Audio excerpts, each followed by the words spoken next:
নমস্কাৰ। আজি আহকচোন আকৌ এটা ধুনীয়া পইণ্টৰ ওপৰত আপোনালোকৰ লগত আলোচনা কৰোঁ।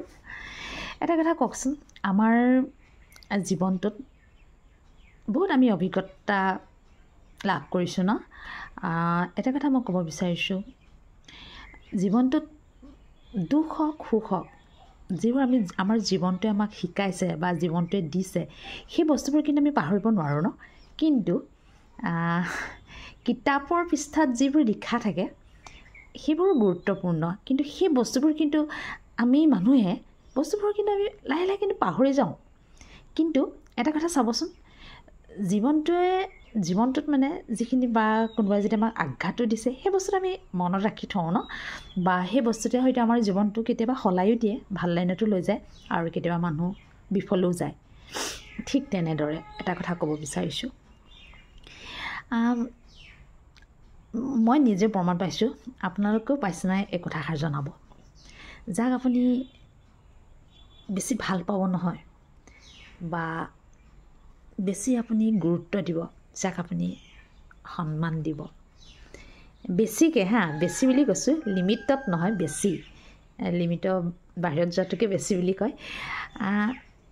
লাষ্টত গৈ কিন্তু যোনসকলক দিয়া হয় নহয়, তেওঁলোকে কিন্তু চাবচোন অৱহেলা কৰি দিয়ে। কথাষাৰ হয় নহয় বাৰু, ক'বচোন।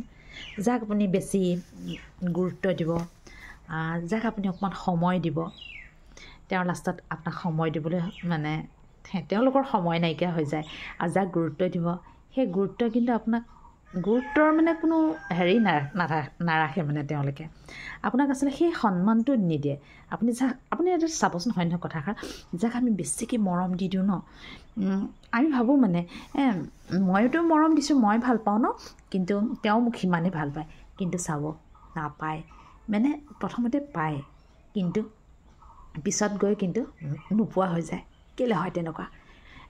আজি হয়তো কথাটো মই এনেকৈ কোৱাৰ কাৰণে শুনিবলৈ বেয়া, কিন্তু একদমেই এইটো সঁচা কথা। চাবচোন, জীৱনে আমাক বহুত কথাই শিকাইছে, বহু মই বেলেগক ক'বলৈ নাযাওঁ, নিজৰ আপোন মানুহৰ লগতে কথাটো ক'ব বিচাৰিছোঁ। চাবচোন, আপুনি যাক গুৰুত্ব দিব, যাক সময় দিব, যাক আপুনি বহুত মৰম দিব, কিন্তু আপুনি সেইখিনি নাপায়। কিন্তু চাবচোন, তাৰ উল্টা বিপৰীতহে পোৱা যায়।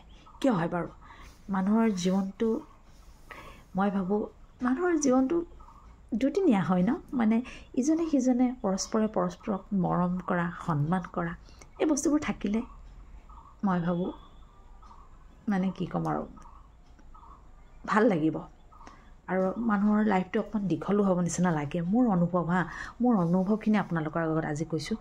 সেইকাৰণে মই ভাবোঁ মানুহে নহয় বেছি কিবা মানে হেৰি কৰি বা বেছি ইজনে সিজনে হিংসা কৰা, এই বস্তুবোৰ এৰি দিব লাগে।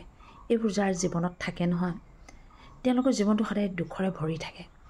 সেইকাৰণে মই ভাবোঁ এই হিংসি, মনত বেয়া ভাৱ লোৱা, এই বস্তুবোৰ এৰি দিব লাগে, আৰু সদায় যিমান পাৰে মৰম দি যাওকচোন। হ'ব বাৰু, একো নাই, বহুত বেছিও দিব নালাগে, যিটো দিব লাগে অন্ততঃ সেইখিনি দি যাব লাগে ন।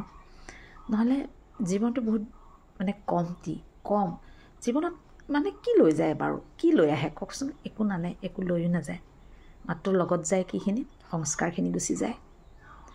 সেইকাৰণে এটা কথাই ক'ব বিচাৰিছোঁ, মৰম দিয়ক, আৰু দিবলৈ কৈছোঁ, কিন্তু সীমাৰ ভিতৰত দেই, সীমাৰ বাহিৰত নহয়। সীমাৰ বাহিৰত দিলে সদায় কষ্ট পাব।